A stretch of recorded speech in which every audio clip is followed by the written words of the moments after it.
My fiancé cheated on me with his ex at his bachelor party and texted me. I went back to her because she's better than you. I was staring at my phone screen in the break room when my entire world collapsed into a single text message. Not a call. Not even the decency of a voice explaining what was happening. Just words on a screen that made my coffee taste like ash in my mouth. The message was from Trevor, my fiancé of 2 years, currently at his bachelor party 3 states away. I need to tell you something, and I can't do this over the phone, so I'm just going to say it. I ran into Cassidy last night at the hotel bar. We talked for hours, and everything I felt for her came rushing back. We spent the night together, and I've decided to give us another real chance. I know the timing is terrible, but I can't marry you when my heart is somewhere else. I'm keeping the ring since I'll probably use it with her eventually. I'm sorry. I read it 3 times, 4 times, 5 times, each time hoping the words would somehow rearrange themselves into something that made sense, something that didn't feel like a bomb detonating in my chest. The fluorescent lights above me buzzed with an intensity that suddenly felt deafening. My hands didn't shake. I didn't cry. I didn't scream or throw the phone across the room like they do in movies. Instead, something cold and methodical clicked into place in my brain, like a circuit breaker flipping to protect the system from overload. My hands were steady as I set the phone down, but my body knew before my brain fully processed it. My heart rate slowed to something thick and heavy. My mouth went dry. The edges of the room seemed to darken, like my peripheral vision was shutting down, focusing all my awareness on that screen, those words, that singular moment of my life splintering. This is what shock feels like, I remember thinking. This crystalline clarity where everything slows down and your brain starts categorizing what needs to be done, because if you stop to actually feel what's happening, you'll shatter into 1,000 pieces right here on the break room floor between the vending machine and the motivational poster about teamwork. I'd been in the middle of eating a sandwich, turkey and Swiss on wheat bread with just a little mustard, the same lunch I ate every Tuesday. The sandwich sat on the table in front of me, and I stared at it like it was an artifact from another life. The life I'd been living 20 minutes ago when I thought I knew what my future looked like. When I thought I was engaged to someone who loved me. When I thought 3 weeks until the wedding meant something. I typed back one word. Understood. Not, how could you?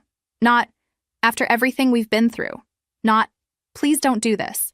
Just one word that conveyed absolutely nothing of the hurricane building inside me. Then I opened my banking app and canceled the automatic monthly payment of $2,500 to Westfield Fine Jewelers. The payment that had been draining my account for the past 9 months. The payment that was supposed to be my gift to him, my contribution to our future. My way of showing that I was all in on this relationship. $22,500 I'd already paid. Gone. Just gone. $22,500. That was a year of groceries. That was a reliable used car. That was 6 months of mortgage payments. That was my emergency fund that I'd spent 5 years building. And I'd handed it over willingly, month after month, because I thought we were building something together. The ring had been Trevor's idea from the start. He wanted to build credit history with a luxury jeweler, he said. Good for his career in luxury marketing. He worked for a high-end brand consulting firm, helping luxury companies position themselves to ultra-wealthy clients. Having a relationship with Westfield, having purchased an expensive item there, would help him network, he explained. The line of credit would be in his name, but would I mind covering the monthly payments as an engagement gift? It seemed romantic at the time. A secret between us. I was literally investing in our future together. I'd even thought it was clever. He'd shown me articles about how important industry relationships were in luxury marketing, how the best consultants had personal experience with the brands they represented. It all made sense. And I made good money as an operations manager at a mid-sized logistics company. $2,500 a month was tight but manageable. I'd cut back on other things, stopped going to yoga classes, started bringing lunch from home every day instead of ordering out, canceled my house cleaning service, small sacrifices for our future. Now that investment was about to become his problem. I drafted an email to the jeweler with a copy of the payment cancellation and a brief explanation. I am no longer responsible for this account. The borrower is Trevor Ashworth. All future correspondence should go directly to him. Attached, please find documentation of the payment cancellation and notification that I will not be making any further voluntary contributions to this account. It was 1:47 in the morning. I couldn't sleep, obviously. My mind was racing through every conversation, every moment, every red flag I might have missed. I sat on the floor of my apartment that I'd bought 1 year before I even met him, that I'd been so proud of buying at 29 with money I'd saved working 60-hour weeks, and systematically changed the code on my electronic door lock. Then I started making a list of everything that needed to be canceled. The venue, $15,000 in non-refundable deposits, gone. We'd booked the historic mansion in the Garden District a year ago. I'd fallen in love with the way afternoon light filtered through the oak trees. The catering, $3,000, gone. I'd spent 4 hours at the tasting, carefully selecting each course. The photographer, the florist who'd promised the most romantic setup, the band who'd learned our song, another $7,000 scattered across vendors I'd spent months selecting. And then the dress, $3,200 hanging in my closet in a protective bag. Ivory lace with a sweetheart neckline that had made my mother cry when she saw me in it. "You look so beautiful, baby," she'd said. Now I'd have to figure out what to do with it. Donate it? Sell it? The thought of it made me sick. Those deposits represented 2 years of careful saving. $15,000 for the venue with the oak trees where I'd imagined walking down the aisle. $3,000 for catering. Another $7,000 scattered across the photographer we'd booked 18 months in advance. The florist who'd promised the most romantic setup. The live band who'd learned our song. And $3,200 for a dress hanging in my closet that I'd never wear. $25,000 that had been earmarked for a down payment on a bigger place. Now just gone. The price of trusting someone who could send a breakup text at 1 in the morning because he was too cowardly to hear me cry. By 3 a.m., I had sent emails to 17 different vendors. Most of them would keep the deposits. Some of them sent immediate automated responses confirming my cancellation and thanking me for my business. That last part felt like a slap. I changed all my streaming service passwords. He'd been using my accounts for everything: movies, music, even my premium meditation app that I'd bought specifically to manage the wedding stress. Every shared password got updated. Every joint anything got separated. I was methodically erasing him from my life while he was probably sleeping off his reunion with Cassidy, completely unaware that his financial situation was about to implode. The boxes of wedding invitations sat in my closet. Custom letterpress, cream cardstock with gold foil edges, 35 invitations at $40 each. I'd been so proud of them when they arrived. Now I shoved them all into a garbage bag without looking at them too closely. I finally collapsed into bed around 4 a.m. My alarm went off at 7. I'd slept maybe 3 hours, and those hours were filled with fragmented dreams where I kept trying to find something I'd lost but couldn't remember what it was. My phone started ringing at 8:15. I was in the shower, letting the hot water run over me and pretend I was washing away the previous 12 hours. Pretending that if I scrubbed hard enough, I could scrub away the feeling of being discarded like trash.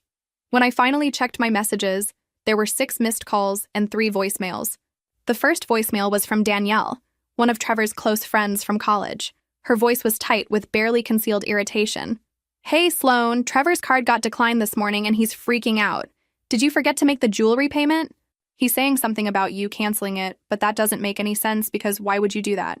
Can you call me back? He's really upset, and honestly, this is kind of messed up timing with everything he's going through right now. Just call me back so we can sort this out." Everything he's going through? Like he was the victim here. Like I was supposed to feel sorry for him because his credit card got declined after he cheated on me. I deleted it without finishing. The second was from Trevor's mother, Patricia. No greeting, no pleasantries, just straight into it with that tone she used when she was trying to sound reasonable, but was actually furious. "Sloan, I don't know what's going on, but you need to fix this situation with the ring payment immediately. Trevor promised me everything was taken care of financially. This is unacceptable. That ring represents a significant investment, and you can't just stop paying for it because you're angry. I raised my son better than this, and I know you're better than this too. Call me back right now so we can handle this like adults." Like adults. She wanted me to handle this like an adult. Her 31-year-old son had sent me a text message at 1 in the morning to inform me he was cheating on me and keeping an $80,000 ring, but I needed to be the adult here. I deleted that one too, my hand shaking now. Not from fear or sadness, but from pure rage. The audacity of these people. The absolute audacity. The third was from a number I didn't recognize. I almost skipped it, but something made me listen. "Hi, this is Karen from Westfield Fine Jewelers. We're calling because your payment for account ending in 4791 was declined this morning, and we also received your email. We need to clarify some things about the account responsibility. Please call us back at your earliest convenience." I saved that one. I'd need to forward it to my lawyer. My lawyer. I needed a lawyer now. This was my life at 32 years old. I needed a lawyer because my fiancé had cheated on me and I'd stopped paying for his $80,000 ring. I got dressed slowly, carefully, put on my favorite blazer, the navy one that made me feel competent and in control, applied makeup that covered the circles under my eyes, straightened my spine, and walked out the door like I wasn't falling apart inside. At work, I managed to make it until lunch before my phone rang again. Trevor's mother. I sent it to voicemail. She called back immediately. I sent it to voicemail again. On the third call, I answered, if only to stop the incessant ringing that was making my coworkers look over at my desk. Sloan, what is going on? Her voice was shrill enough that I had to hold the phone away from my ear. Trevor said you stopped the payment without telling anyone. He doesn't have $2,500 just lying around each month. His new girlfriend certainly doesn't have it either. You made a promise?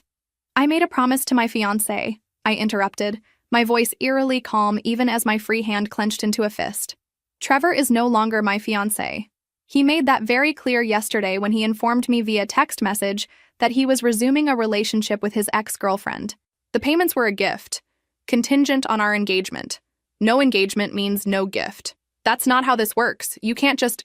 Patricia, the credit line is in Trevor's name. I was making voluntary payments.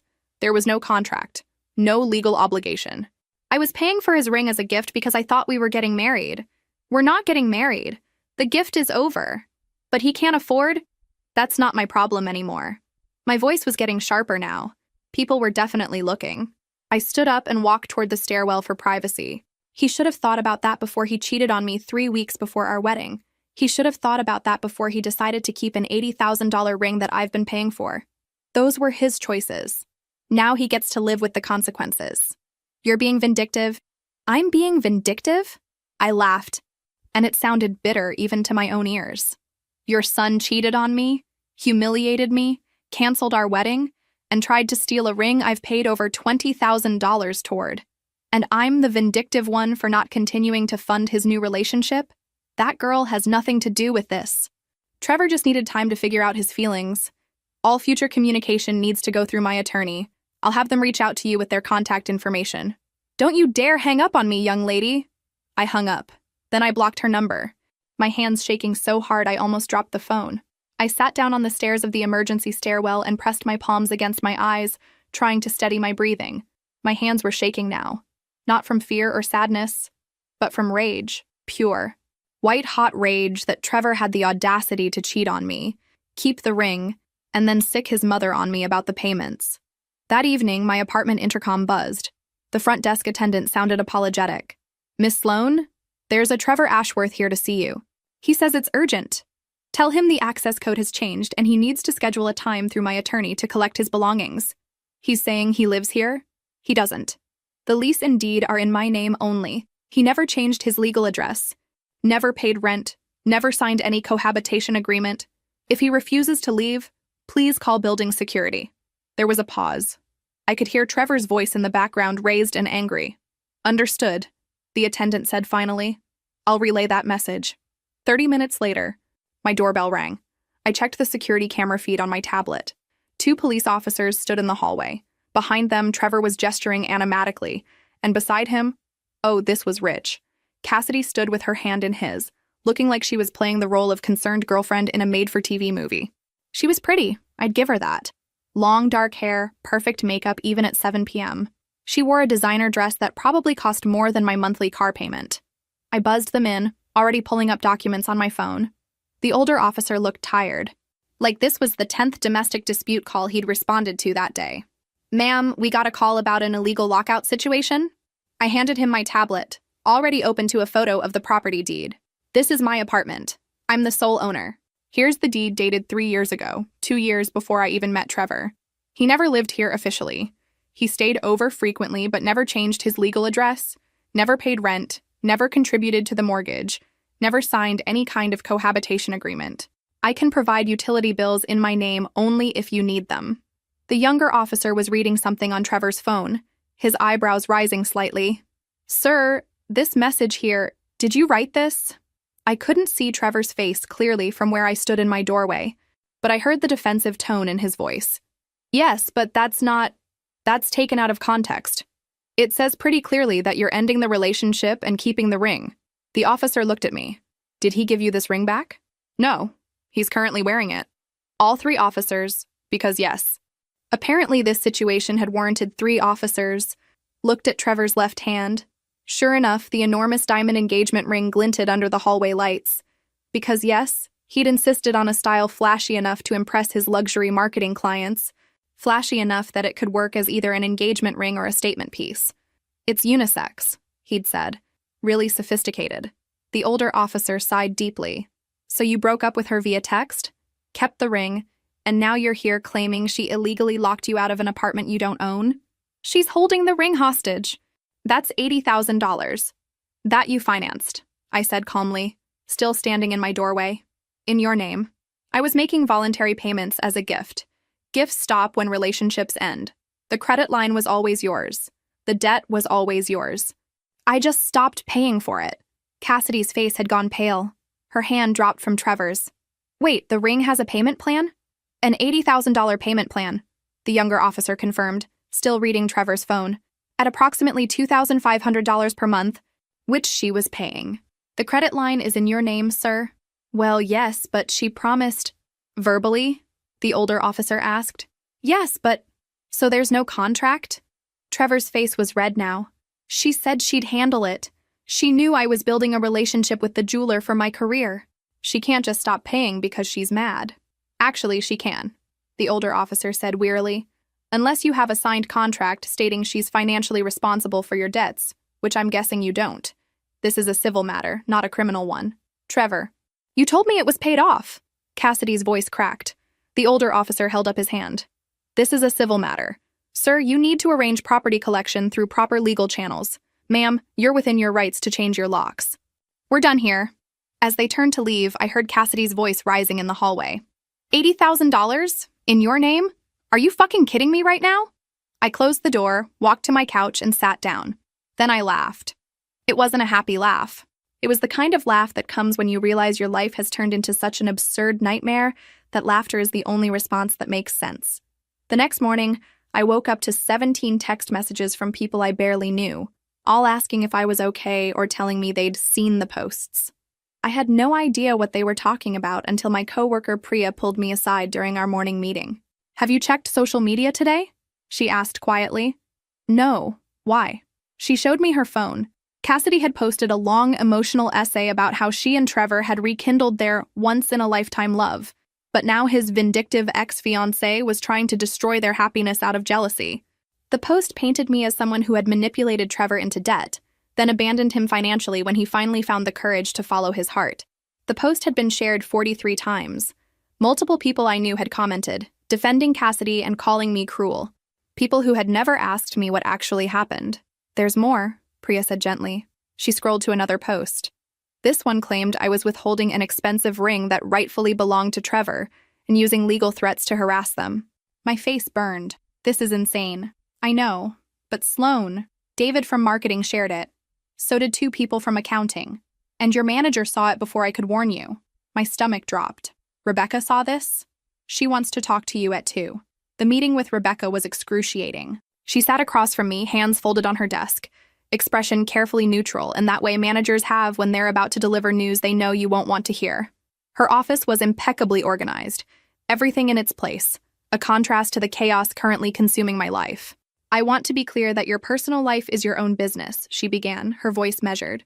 However, when it starts appearing in public forums where clients and colleagues can see it, it becomes a professional concern. We've had 3 people reach out to HR asking questions. One of our clients saw the posts and asked if the company knew what was happening with one of our operations managers. My stomach twisted. A client? The situation is creating conversation. And in our industry, reputation matters. I'm not saying you've done anything wrong. I'm saying we need to understand the full picture. I pulled out my phone with shaking hands. This is what actually happened. I showed her the original text message from Trevor, the one that started everything, then the payment cancellation, then the police report from when he'd shown up at my apartment with Cassidy. Rebecca read everything carefully, her expression softening slightly as she scrolled through the evidence. He sent this at 1:47 in the morning, she noted, while I was asleep. Woke up to it in the break room the next day. She was quiet for a long moment, still reading. And the ring payments? He wanted to build credit with a luxury jeweler for his career. The line of credit was in his name, but I agreed to make the payments as an engagement gift. When he ended the engagement and said he was keeping the ring for his new girlfriend, I canceled my voluntary payments. The debt was always his. Rebecca closed my phone and handed it back to me. "I believe you," she said finally, and the relief that washed over me was almost physical. But Sloan, this woman has created a public narrative, and perception matters. The people sharing those posts don't know what I know. They're not seeing the evidence. They're seeing an emotional story that confirms whatever they already believe about relationships and breakups. So, what do? My voice cracked slightly. She's lying about me in public spaces. People I work with believe her. How do I fix that? You don't respond publicly, Rebecca said firmly. That's my advice. Though ultimately, it's your decision. Responding publicly might make it worse. It turns into he said, she said, and suddenly you're both fighting in the comments of social media posts. Document everything, work with your attorney, and let the truth come out through proper channels. But be aware that some damage has already been done, and it may take time to repair. I nodded, feeling numb. Is my job in danger? No, she said, and her voice softened. You're good at what you do. Your work performance is excellent. But I need you to be aware that this is affecting how some people see you professionally, and we need to manage that carefully. Keep your head down, keep doing good work, and let your attorney handle the legal aspects. Can you do that? Yes. Good. And Sloan, I am sorry this is happening to you. For what it's worth, I think you're handling it with a lot more grace than most people would.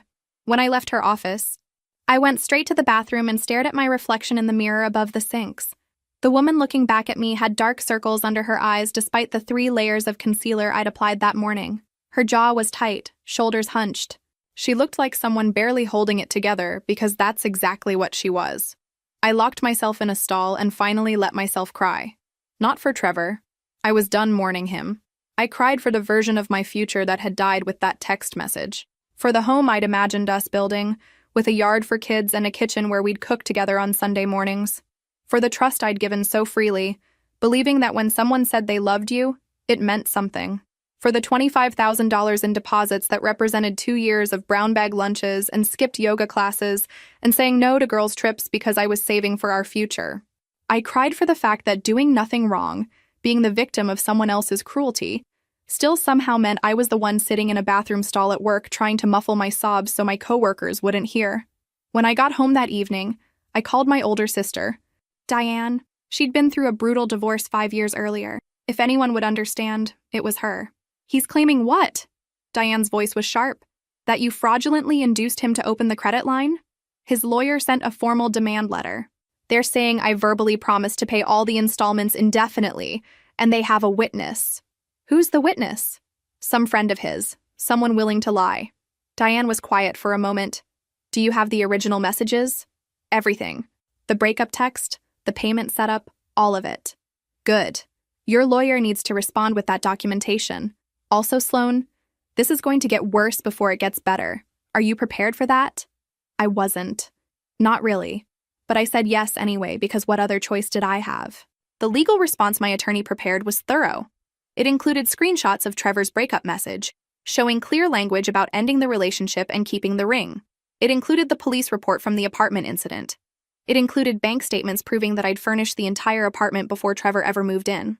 It included documentation that Trevor, as a luxury marketing professional, had voluntarily opened the credit line to build his relationship with high-end jewelers. The claim that your client was somehow tricked into this arrangement is absurd, my attorney wrote. He is an adult professional who made a conscious decision to finance a luxury item in his own name. That his former fiancé chose to contribute to those payments as a gift does not create a legal obligation for her to continue after he ended their relationship. But legal logic doesn't stop you from lying awake at 3 a.m., wondering if you should just pay the money to make it all go away. It doesn't stop you from losing 12 pounds in 6 weeks because food tastes like cardboard. It doesn't stop your hands from shaking when you open your email, terrified of what new accusation might be waiting. 2 weeks after the demand letter, I was sitting at my laptop at 11 p.m., staring at a draft email to Trevor's attorney. The email offered to pay half the remaining balance, $40,000 that would devastate my savings, just to end the nightmare. The cursor blinked in the subject line. Settlement proposal. Such clinical language for emotional devastation. Such professional terminology for surrender. My savings account balance was open in another tab.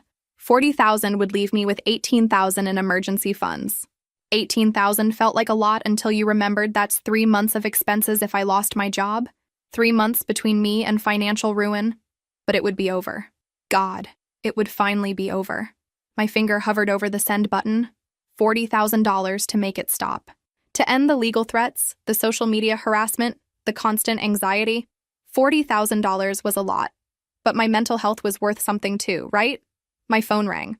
Diane, why are you calling so late? I asked. Because I can feel when you're about to do something stupid. What are you doing right now? I looked at the draft email. Nothing. Sloan, what are you doing? I'm tired, Diane. I'm so tired of fighting. Maybe if I just paid half. Don't you dare. Her voice was steel. Don't you dare give that man $1 more. He cheated on you. He humiliated you. He tried to steal from you, and now you're going to reward him? It's not about rewarding him. It's about making it stop. It won't stop. People like Trevor don't stop when you give them what they want. They see weakness and they push harder. You delete that email right now. Diane, I mean it. You think paying him off will make you feel better? It won't. You'll just be $40,000 poorer and still traumatized. The only difference is he'll know you'll fold under pressure. And next time, because there will be a next time, he'll push harder. What if there's no next time? What if this is just me being stubborn?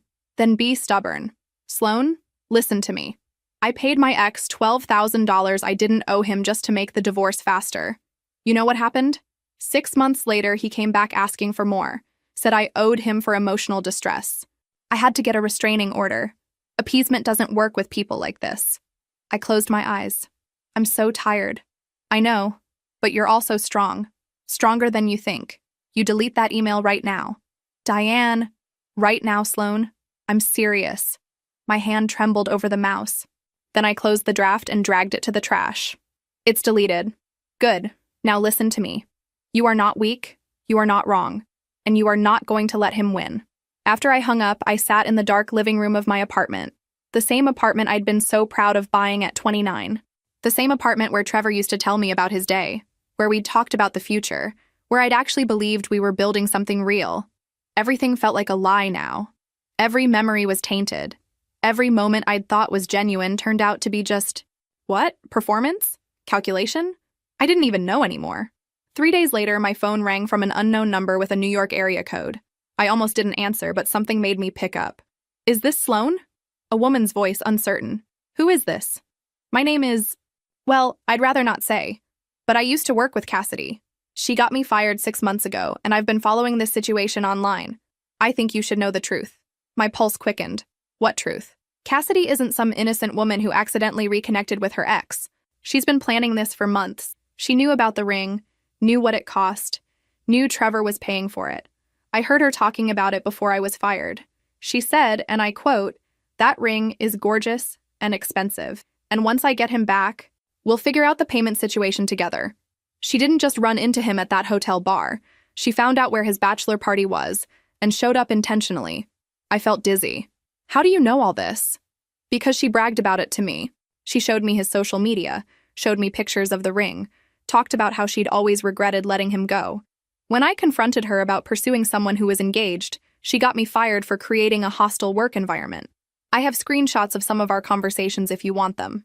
I can't use them myself. I signed an NDA when they paid me out, but you're not bound by my NDA. Why are you telling me this? I asked carefully. If you signed an NDA, because what she did to you, she did to me too. Different method, same cruelty.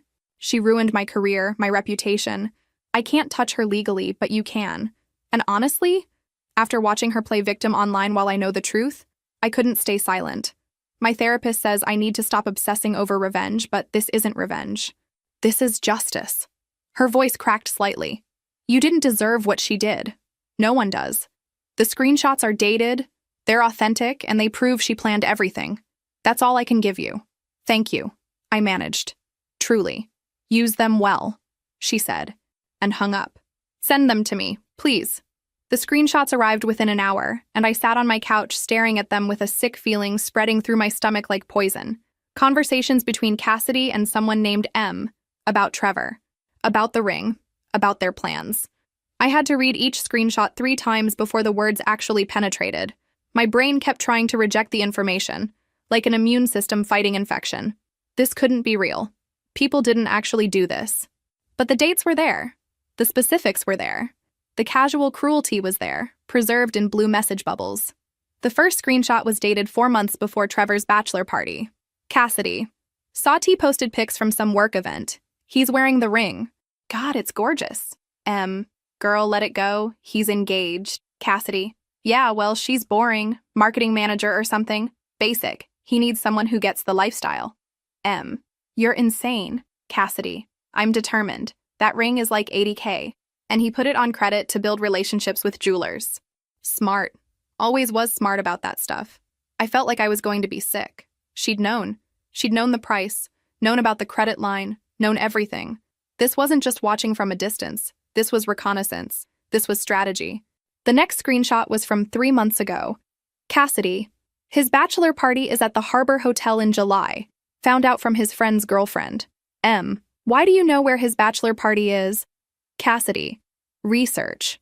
I'm just saying if I happened to be at that hotel bar that night. This is stalker behavior. Cassidy. It's not stalking, it's fate. We're meant to be together. This engagement is just a detour. My hands were shaking so hard I almost dropped my phone. This wasn't an accident. This wasn't a chance encounter at a hotel bar. This wasn't Trevor running into an ex and realizing old feelings were still there. This was calculated, premeditated, orchestrated like a military operation. Another screenshot from 2 weeks before the bachelor party. Cassidy. Booked a room at the Harbor Hotel July 20th, 22. Same weekend as T's bachelor party. Coincidence? I think not. You're going to show up at his bachelor party? Cassidy. I'm going to show up at the hotel bar. What happens after that is destiny. Destiny. Right. What about his fiancé? Cassidy. She'll get over it. And honestly, he deserves better than some girl who pays his ring payments like he's a charity case. That last line. That fucking line. Like my generosity was something to mock. Like love and support were weaknesses to exploit. Like the fact that I'd been helping him build his career was somehow pathetic instead of what partners do for each other. There was even a screenshot of a search history showing Cassidy looking up the hotel where Trevor's bachelor party was booked. Another showing her researching me on social media, scrolling through my posts, studying my pictures like I was a target to eliminate. Another showing her looking up the cost of engagement rings at Westfield Fine Jewelers, calculating exactly what she was competing for. She'd studied me, studied him, studied the situation, and then she'd executed a plan to destroy it all. This wasn't passion. This wasn't love. This was a hostile takeover. She'd studied me, studied him, studied the situation, and then she'd executed a plan to destroy it. And Trevor, either he knew and played along, or he was too stupid and self-involved to see he was being manipulated. I wasn't sure which option was worse. I wasn't sure which option hurt more. I stared at my phone screen, feeling sick. The room seemed to tilt around me, the furniture blurring at the edges of my vision. It wasn't just betrayal. It was orchestrated, calculated, methodical. Every word Trevor had said about their chance encounter was a script. Every tear he'd cried about following his heart was theater. And I'd been the fool paying for tickets to my own humiliation. My apartment tilted. The walls seemed to breathe. The ceiling pressed down. I ran to the bathroom and threw up, my body physically rejecting the truth of what had happened to me. I knelt on the cold tile floor. My forehead pressed against the toilet bowl and heaved until there was nothing left. Until my stomach cramped and my throat burned and tears streamed down my face mixing with saliva and bile. This was what betrayal tasted like. This was what it felt like when someone you trusted turned out to be someone you'd never known at all. I don't know how long I sat there on the bathroom floor. Time felt strange, elastic. My phone kept ringing, Diane's name flashing on the screen over and over. I'd been ignoring it for over an hour. 6 calls, then 8, then 10. When I still didn't answer, she must have known something was very wrong. That's what the emergency key was for. I heard the sound of a key in my front door lock, then footsteps, then her voice calling my name. When she found me, I was still sitting on the bathroom floor, still holding my phone, staring at those screenshots like maybe if I looked at them long enough, they'd turn into something different. Something that didn't make me feel like the biggest idiot in the world. Sloane? She kneeled down beside me, taking in the scene. Oh, honey, what happened? I'm so stupid. I kept saying, my voice hollow. I'm so stupid. I'm so fucking stupid. You're not stupid. He is. She is. He was planning this. While we were talking about the wedding, while I was paying for his ring, while I was booking vendors and choosing flowers and planning our future, he was planning how to get rid of me without losing the ring. And she was helping him. Every I love you was a lie. Every conversation about our future was theater. Every time he held me and told me I was his forever, he was already casting me in his exit strategy. The words tumbled out between sobs. I picked out invitations. Diane. I spent hours choosing the exact shade of blush pink for the roses. I tasted 4 different wedding cakes. I had 3 fittings for a dress I'll never wear. I canceled yoga classes and coffee dates and girls' trips so I could save money for our future. Our future. It was never ours. It was never real. None of it was real. Diane sat down beside me on the cold tile floor. She didn't try to tell me it would be okay. She didn't try to minimize what had happened or rush me through my grief. She just sat there while I cried, occasionally handing me tissues from the box she'd grabbed from my nightstand, occasionally refilling my water glass from the sink. I thought I knew him, I said finally, my voice hoarse from crying and vomiting. 2 years, Diane. 2 years of my life with someone who was capable of this level of deception. 2 years of believing I'd found my person. 2 years of building a life with someone who was just using me, using my apartment, using my money, using my trust, using everything I gave him and planning his exit the entire time. You knew who he pretended to be. That's not your fault, that's his. But I should have seen it. There must have been signs, red flags I ignored, warning signs I missed because I was too in love or too stupid or too desperate to believe someone actually wanted to build a life with me. Stop. Diane's voice was firm. Stop doing that. Stop making this your fault. He lied. She manipulated. That's on them. Not you.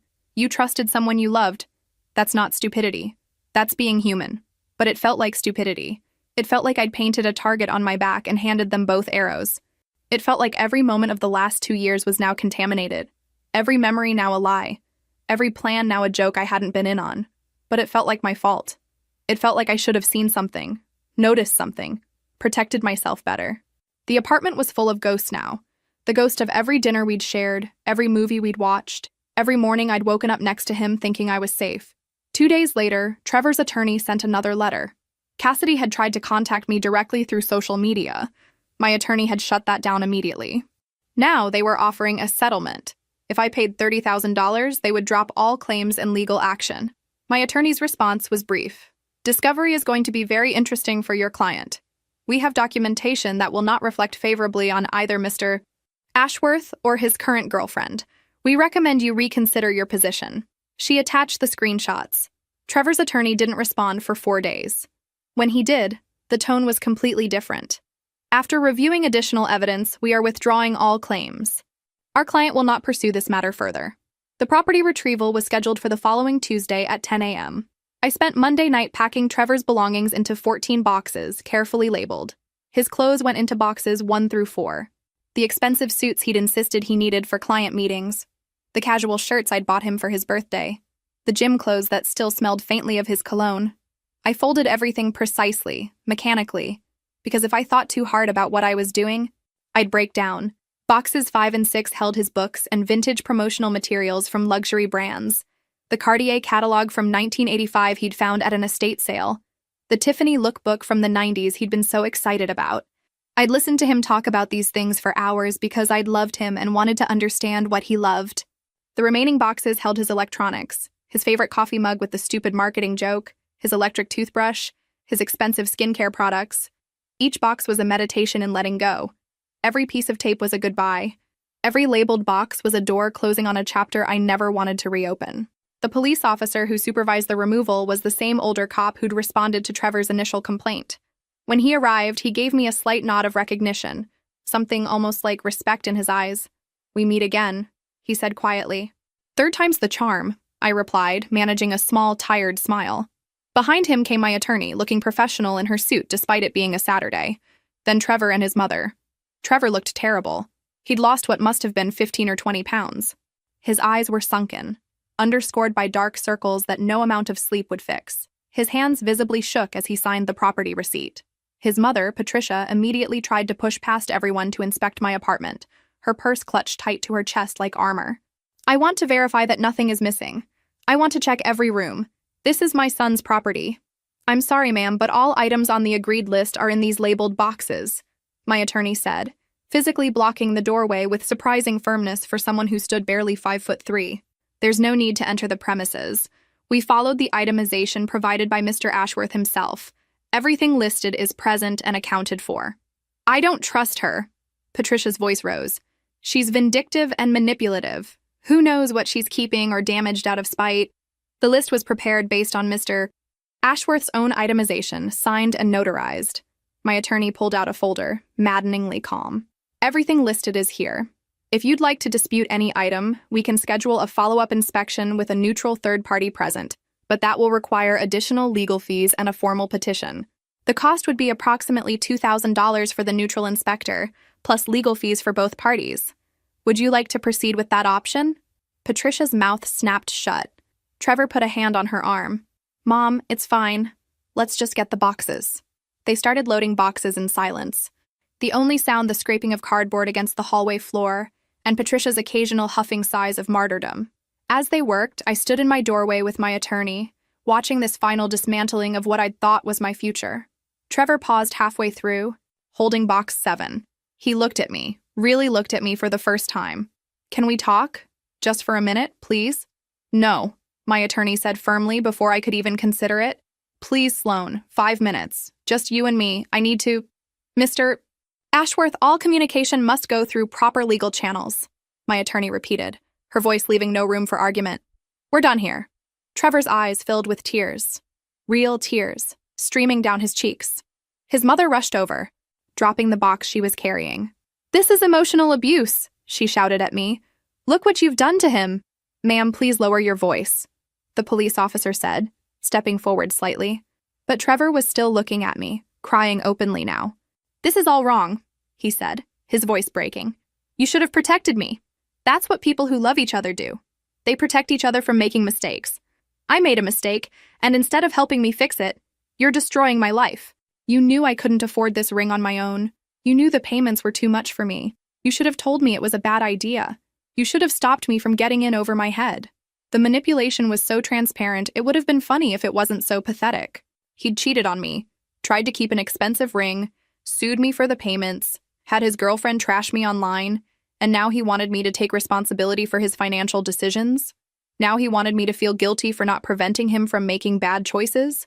The law is clear on this matter, my attorney said calmly, pulling out yet another document. Ms. Sloan had no legal obligation to continue voluntary payments after the relationship ended. This matter is resolved. Please take your belongings and leave the premises. Trevor's mother put her arm around him like he was a wounded child, stroking his hair while shooting daggers at me with her eyes. We'll sue for emotional distress. You're abusive and manipulative, and everyone will see it. We have witnesses. We have documentation of how you've treated him. A judge will see through your lies.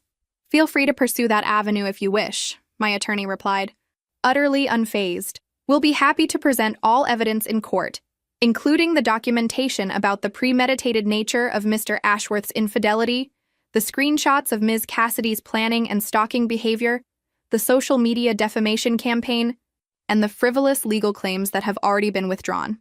I'm quite confident about how that would play out in front of a judge.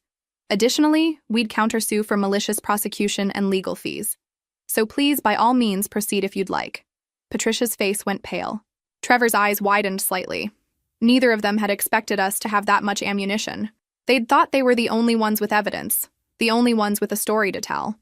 They finished loading the boxes in heavy silence, the earlier bravado completely deflated. As they were preparing to leave, Trevor paused with the last box in his arms and looked back at me one final time. I hope you're happy, he said, his voice breaking again. You got what you wanted. You made me into the villain, and now everyone thinks I'm some kind of monster. My credit is ruined. My career is suffering. Cassidy left me. My mom's house is in jeopardy. And you're just fine, aren't you? Standing there in your nice apartment that I helped make a home, watching me lose everything, and you don't even care. I felt something stir in my chest. But it wasn't guilt. It was something colder, harder. Something that had crystallized over these past months of fighting and crying and rebuilding. Trevor, you did this to yourself. Every single part of it. You decided to cheat. You decided to keep the ring. You decided to sue me.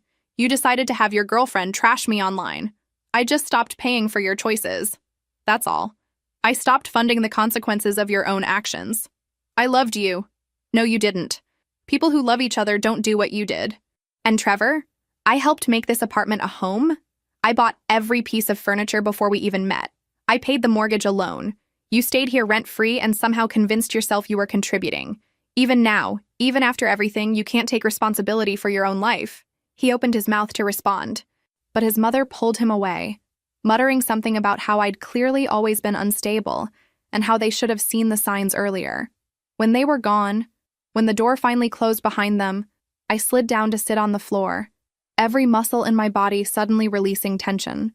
It had been holding for months. My attorney kneeled down beside me and put a hand on my shoulder. You did the right thing. Never doubt that. I know it doesn't feel good right now, but you did the right thing. I nodded, unable to speak, tears finally coming not from sadness but from sheer exhaustion and relief that it was finally over. But doubt doesn't care about logic. That night, I lay in bed in my empty apartment, listening to the silence that used to be filled with Trevor's presence, his breathing, his phone notifications, his late-night work calls. I wondered if I should have been kinder, if I should have at least listened when he asked to talk, if I should have shown some compassion for someone who was clearly suffering, regardless of what he'd done. Then I remembered the text message, the casual cruelty of breaking off an engagement via text at 1 a.m, the assumption that I would just accept it and continue funding his life, the lawsuit, the lies, the attempt to paint me as the villain when all I'd done was stop being his personal ATM. No, I'd done the right thing. But somehow, doing the right thing still felt like being hit by a truck, run over repeatedly, and then blamed for getting blood on the tires. I spent that entire week moving through my days like a ghost, going to work, coming home, staring at walls, not crying, not celebrating, just existing, processing. The apartment felt bigger somehow. Emptier, but also freer. Like I'd been holding my breath for months and could finally exhale. 6 months later, I was repainting the living room on a Saturday afternoon. The walls that had been soft gray, Trevor's choice, sophisticated and timeless, he'd said, were now warm sage green that made the space feel completely different. Lighter. More mine. New couch in deep navy blue. New curtains that let in actual sunlight. New everything. The wedding dress I'd finally donated to a charity that helps low-income brides. A young woman sent me a photo. She'd worn it to her courthouse wedding, beaming next to her new husband. "Thank you for giving my dress a happy ending," she wrote. I cried when I saw it. Good tears, finally. The dress got the love story it deserved, even if I didn't. I was erasing him one purchase at a time and reclaiming myself in the process. The version of me that existed before I'd spent 2 years molding myself into the woman Trevor wanted me to be. Work had improved dramatically after Cassidy's former coworkers exposed her pattern, pursuing men in relationships, creating drama, playing victim. 3 different women posted their own experiences with screenshots. The posts that once condemned me now filled with apologies. Even Priya, who'd first shown me those posts, stopped bringing it up. Work was just work again. I'd gotten a promotion 3 months after everything settled. Not because of the drama, Rebecca had been clear about that, but despite it. Senior operations manager, overseeing 3 major accounts, leading a team of 6. The raise helped offset the $25,000 I'd lost, though that money was gone forever. A lesson about trusting the wrong person. When Rebecca offered me the promotion, she closed her office door and sat across from me, not behind her desk. "I want you to know this has nothing to do with sympathy," she said. "You earned this. Your performance during one of the worst periods of your life was exceptional. Most people would have fallen apart. You got stronger."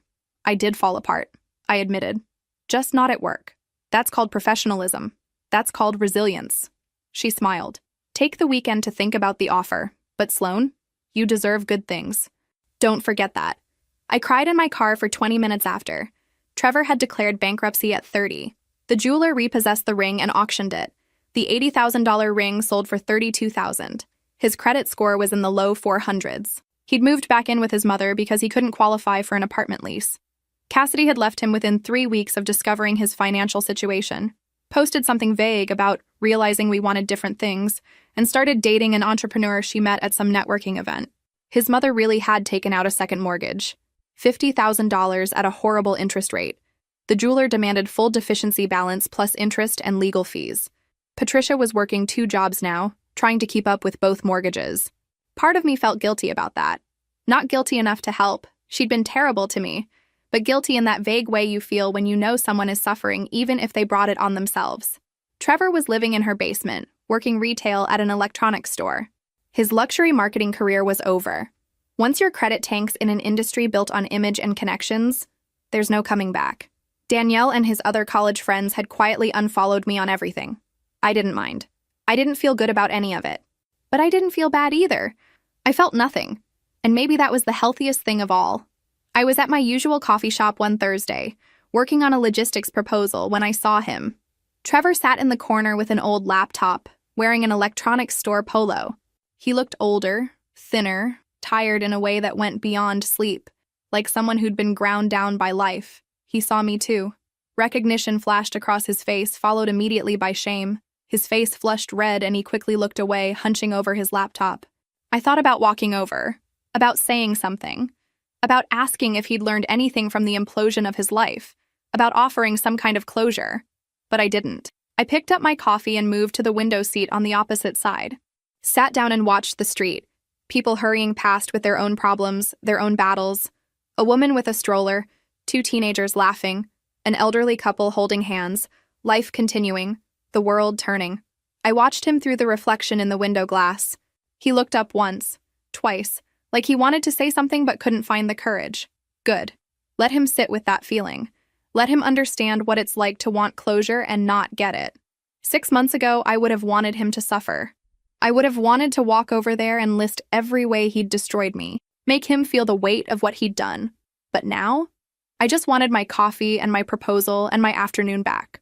The fact that I could sit 30 feet from him and feel nothing but mild annoyance at the coincidence, that was victory. Not the dramatic kind. Not the kind that makes a good story. Just the quiet, unremarkable victory of indifference. For the first time in 6 months, my chest didn't feel tight. My hands didn't shake. The familiar anxiety didn't rise in my throat. I just felt okay, not happy. Not vindicated. Just okay. Just here, drinking my coffee. Not thinking about what happened or what I'd lost. And honestly, after everything, okay felt pretty damn good. My phone buzzed, a text from Diane. Dinner tomorrow? My place. I'm making that pasta you like. I smiled and typed back. I'll bring the wine. Outside, the city moved forward. Inside, so did I.